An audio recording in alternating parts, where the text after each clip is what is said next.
Good morning all. Today we are going to see about the condition pancreatitis.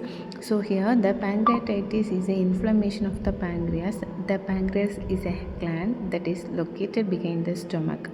It releases the hormones such as insulin and glycagon, as well as digestive enzymes that help you digest and absorb the food, as we know about that. So here the inflammation in the pancreas. The pancreas is a long flat gland that sits stuck behind the stomach in the upper abdomen. The pancreas produces enzymes that help to digestion, and hormone help to regulate the body process of sugar and sugar glucose. So we know about the functions of pancreas. It help to regulate the certain hormones such as, for example, insulin. It help to digest the sugar. And next we move on the types. In pancreatitis, it will be classified in two types. One is the acute pancreatitis and another one is the chronic pancreatitis. When we see in the acute pancreatitis can occur. And acute pancreatitis means it appears suddenly and lasts for few days. Pancreatitis can occur. Chronic pancreatitis, which is pancreatitis that occur many years. In chronic, it lasts for the long years. So that is the, I think people understand about the acute and then chronic. So in acute phase, it lasts for few days. In chronic phase, it lasts for the weeks and months. Take around 3 months, 6 months, a year. It may lead. That is the chronic pancreatitis. And next we move on the causes of pancreatitis. In causes, long-term heavy drinking of alcohol, any trauma or any infection, biliary tract disease, cigarette smoking, certain medication, pancreatic cancer, abdominal cancer. These are the causes because certain, as I said before, certain infection that may cause the pancreatitis. Let's say I want to tell you what are the infection here. Mumps, hepatitis, rubella, and Ray's syndrome, Coxsackie virus. These are the viral infections that may cause the pancreatitis. Certain type of blunt injuries. These are the factors behind the pancreatitis.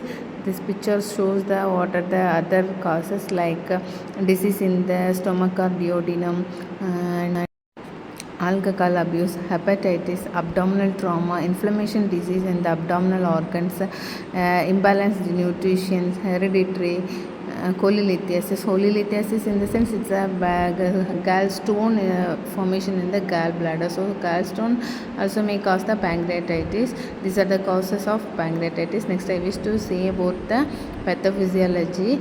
Due to the long-term heavy drinking of alcohol, we know the causes behind the pancreatitis. So these causes may leads to the pancreatic axonal cell damage, release of intracellular enzyme. It's lead to the intestinal edema, impaired blood flow, ischemia, further pancreatic cell damage. Once the cells damage, edema, vascular damage, and then it may cause the pancreatitis. Inflammations will be occur in the pancreas, so it causes the pancreatitis. And the next we move on the clinical manifestation. In that clinical manifestation, patients may experience bleeding, upper abdominal pain. Abdominal pain radiates to a back. Abdominal pain feels worse after eating.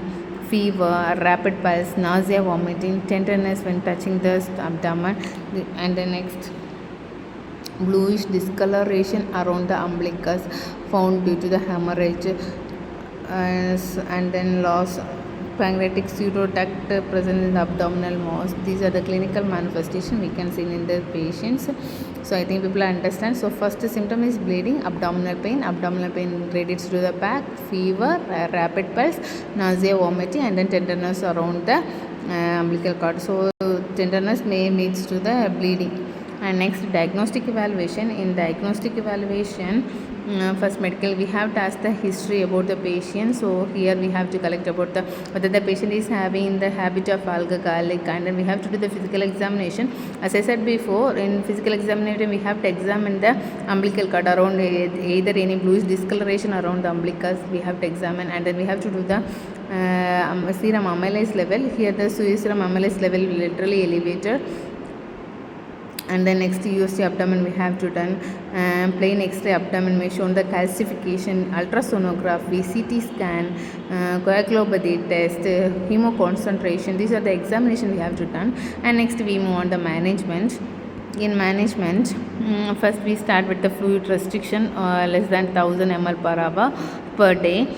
Low salt diet we have to provide this patient, and then monitor the patient weight and abdominal girth. Advise the complete stop of alcohol. And then next, the present infection, by adequate rest we have to provide adequate rest to the patient.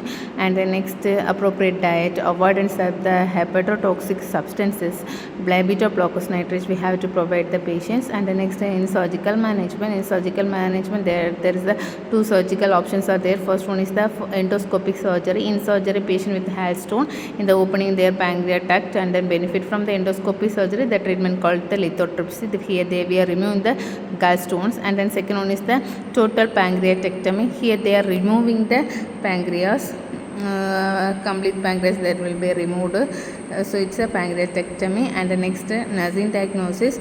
Also here the nursing diagnosis include the already we know the what are the symptoms the patient. We know the symptoms, so based on the only the nursing diagnosis. We first start with the acute pain. So acute pain in abdomen related to the disease condition, evidenced by the severe pain scale. And then impaired thermoregulation due to the infection, fluid volume deficit due to imbalanced nutrition less than body requirement because related to the diet restriction, high risk of injury in the clotting. So clotting mechanism or larger level of consciousness. I think you people understand about the nursing diagnosis.